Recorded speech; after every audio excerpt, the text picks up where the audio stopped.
Hey guys, welcome to another episode of the OJ Podcast. I'm Daniel Bagapore, and today we're interviewing my friend Victor Kawchak. Victor has 2 health degrees. He tinkers with engineering, has made quite a bit of money using engineering skills, and also lives in Hawaii. So he's got a lot of cool things to share with us today. Welcome, Victor. Thank you. So for starters, let's figure out, how did you begin? Where did you come from? I was born in North Carolina, and I've lived all over the country. I've lived in 10 of the states. Yeah. Yeah, and I like Hawaii the best. Right? Yeah. You were just saying that of all the states that you get to visit and leave, Hawaii is the one that you never want to leave, right? Right. Yeah. I can't blame you. I would say Hawaii is probably up on my top as well. Probably Hawaii and Arizona. I like both of them. But so you grew up in North Carolina. I was only there for about a year. Okay. And then where did you move to? Virginia for about 6 months. Okay. California for about 2 years, Fresno. Okay. And then from Fresno, we went to Michigan. Yes. Okay. Right. And is that where you kind of got into some of the engineering side of things? It really helped the auto industry there, yeah. Yeah. Because at that time, there was a big auto industry there. Oh, it was huge, yes. Yeah. Wow. And as a young boy, you'd like see the cars, go check out the factory, or what? Well, I actually worked in the factory when I was 18. And back then, life was good. You could earn enough money in 2 months to buy a new car. What? And now it takes years to buy a new car. Yeah. Yeah, life was much different back then. How does that change happen, do you think? What have you noticed? Well, it's the federal government devaluing and printing money. Right. And making people's lives more difficult. Yeah. Yeah. Yeah, and taking out a bunch of debt, right? We just keep expanding our national debt. A debt that will never be repaid. Yeah. Yeah, unfortunately. Yeah. It's ridiculous. Yeah. Wow. But at that time, America's economy was doing well. Oh, yeah. We were a real dynamic leader in the world, you know. Yeah. Yeah, because we are a great nation. America is a great nation. It still is, yeah. And it was very strong. Yeah. So what was that like working in a factory? Well, it was hard. I wasn't used to working. And my Okay. first job was Like any young person. a graveyard shift starting at midnight. And it was so hard to stay awake at work. Oh, wow. And you'd come home and you'd sleep, and you never quite got used to a graveyard shift. But it paid well. Okay. Yeah. Wow. And when you're young, you can do that, right? I had to adapt. Yeah. I never got Really? real good at it. No. Okay. Yeah. And then, so that was your first job, 18. Yeah. Did you go straight into college out of high school, or did you?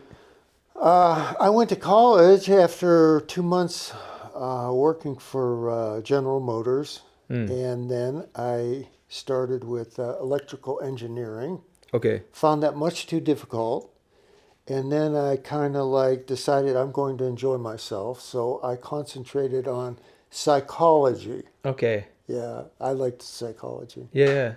Well, you've always been, I would say, a philosopher and a tinkerer Right. and a deep thinker. Right. And it amazes me that you found electronics too difficult, because anytime I see you, you're always soldering something or...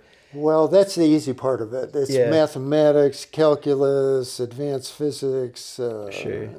Okay, so you're no Michio Kaku, but you're more of an Iron Man, in my opinion. Michio Kaku is one of the most advanced I'm physicists familiar out there. with him. Yeah. Nobel Prize winner. I really like him, but me too. But you're very good at the practical science. I feel like. Yes. Yeah. So you got into that, and then you were like, I'm not gonna do the nerdy stuff. I'm gonna do more building kind of things, right? Creative stuff. Yeah. Creative stuff. Yeah. Yeah. Yeah. The idea behind inventing things, which is what I do, Yeah. is you want to help people. Right. And you want to help them solve a problem. Exactly. I've Okay. heard you say this to me many times. Yeah. Yes. And if you do those things, you get extremely wealthy. Right. And if you're doing your assignment, the one that comes from God, you virtually have no competition in life. You're doing something unique no one else does. Right.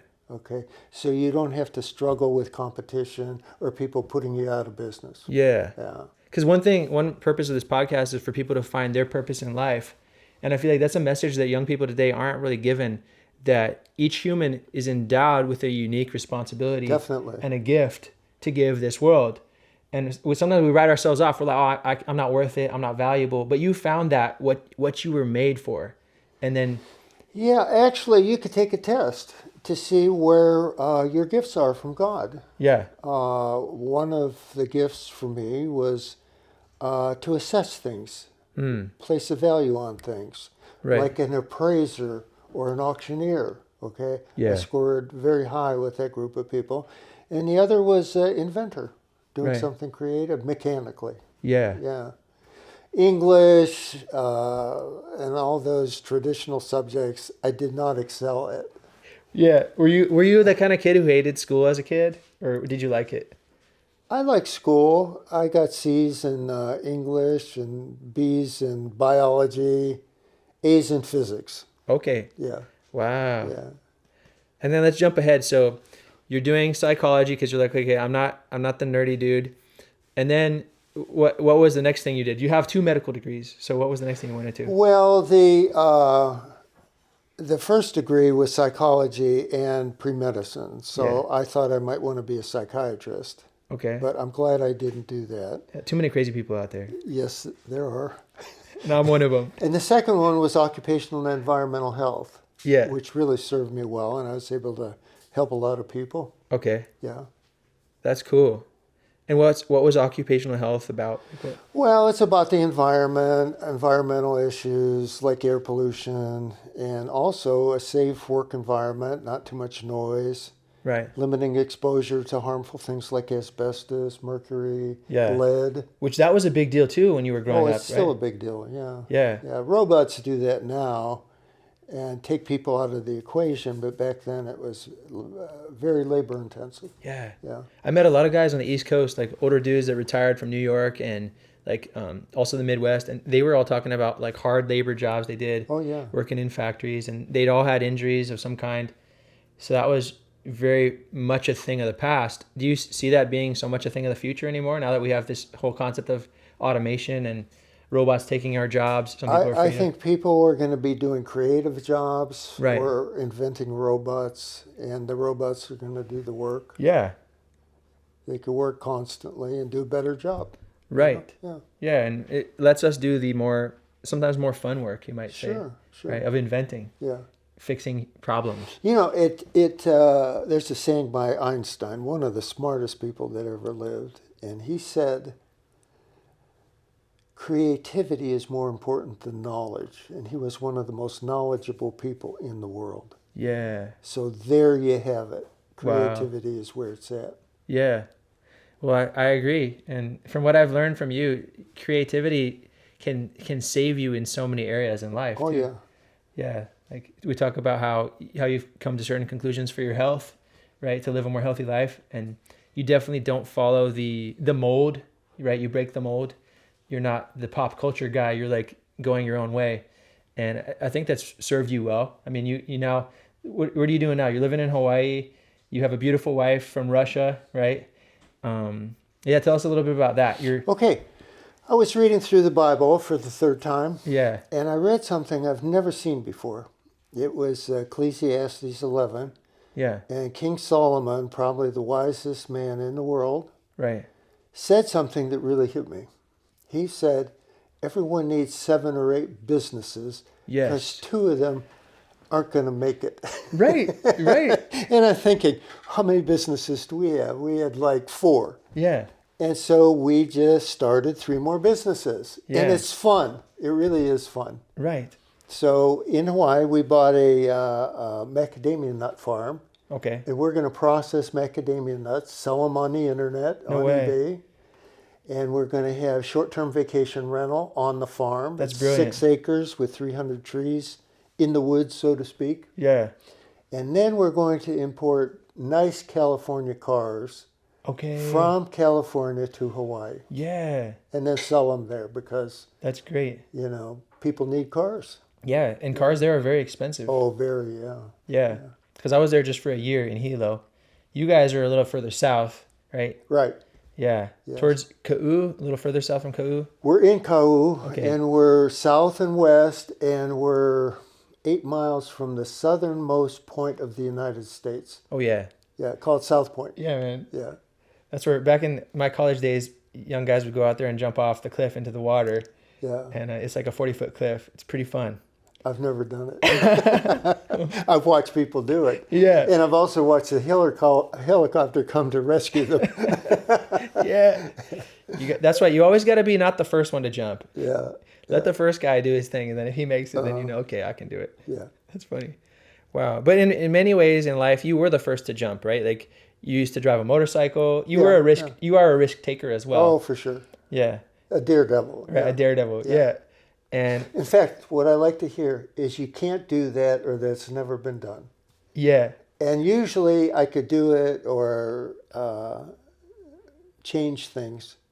Sometimes I can't, but I usually can. Right. And I like the challenge. Yeah. I like when things break. Right. Because in coming up with a fix, I could help a lot of other people. Oh yeah. Yeah. Yeah. Like life hacks, they call them. Oh. You know, when you've created a workaround. Okay. Yeah. So you're definitely a person who creates a life hack. Yeah. When you run into a tricky issue. Yeah. Yeah. Wow. So what advice would you have for younger people today who are like just trying to make it? You know, our economy's not the greatest right now. People are living at home, but how can people keep their costs low? How can they advance themselves in their career? Say they want to invent, like you did. I think it's safe to say if you follow the Bible, you will always have things turn out pretty good. Find out what's in the Bible, what you don't know, what God says, and just follow his formula, so to speak, his pathway. Yeah. Yeah. So whatever it says. Here's a good one. Leave and cleave. People, they get married, shouldn't be living with their parents. Okay. They should start their own lives. Yeah.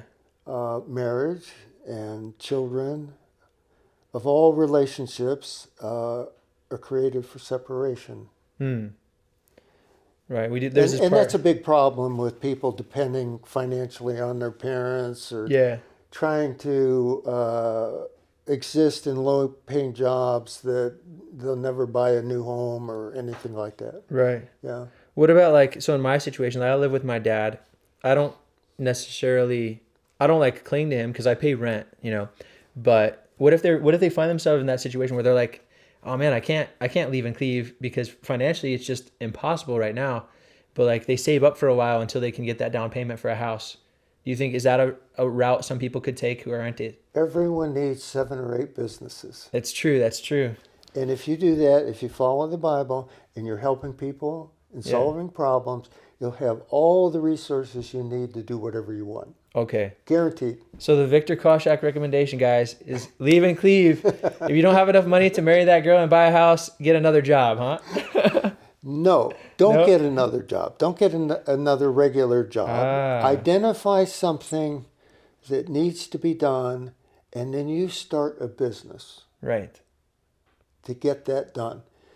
The benefits of having a business are huge. You get tax deductions for all the houses you buy, cars you use. Yep. I've paid for 6 brand new cars with business. That's great. We have 3 houses now, and we keep adding more because real estate protects you against the government's printing of money and devaluation of currency. Right. People are always going to need homes to live in. Yes. So you're always going to at least have some value in that. Yes. Yeah. And if it's further out, not in the city, then you could probably grow your own food like we do.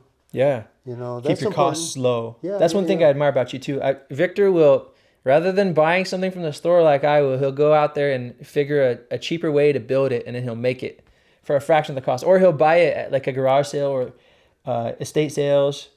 Yeah, right? Right. And that helps too, right? Oh, for sure. Yeah, because then you have investment capital to put towards your business. Oh, yeah. Yeah. So I think that's a strategy. I've tried to use that in some ways. Some of the gear I'm filming with now, actually, I bought when I had a business, and it went on my tax deductions. Oh, right. Yeah. Since then, I haven't been as diligent, with my paperwork. And so I canceled my business and just bought stuff, cash. But I probably need to take some of that advice. Yeah. And don't overwork yourself. Have a balanced life. Make time for having fun and enjoying life.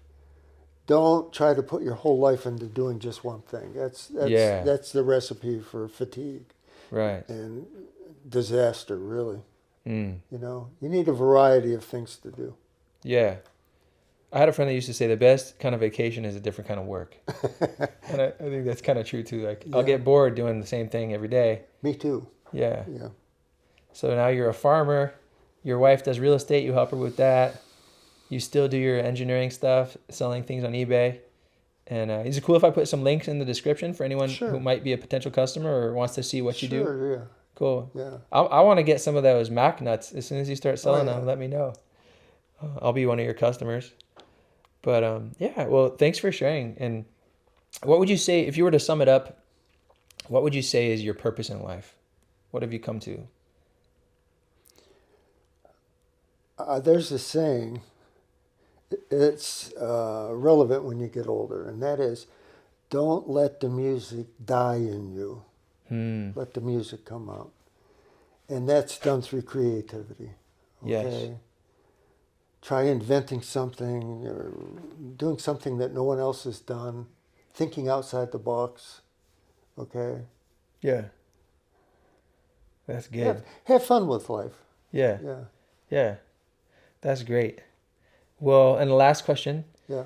I know you're a Christian and you shared a little bit about God, but what role has God played in your life? You've shared a little, but is there any other things that you wanted to mention? When I was young, I really screwed my life up, and I was very much humbled. Yeah. And then I decided that I was going to be totally sold out to God. Yeah. And since that time, it was quite a few years ago, my life has gone amazingly well. Yeah. Yeah. Wow. Well, I'm excited. I'm excited for you just to continue seeing your life blossom and grow, and just to have you as a friend. But I'm also excited for the people who got to listen today. I hope that they can take some away. And if they're not a Christian, maybe they can take some of the principles away that you shared. And if they are a Christian, even better, because my hope is for everyone to get to have that relationship with God and to walk in that victory. And I know it's not always easy. Some people, it doesn't always go beautifully right. Sometimes it's not always a overnight success, and they might suffer. But I think those principles do serve us well in this life. Sure. Yeah. Well, cool, man. Well, thank you for being on the podcast. And guys, until next time, this was Victor Kawchak. And we're looking forward to hearing more about their MacNut farm, maybe in a future episode. Okay, thank you. Thank you. All right. Bye-bye. Hey.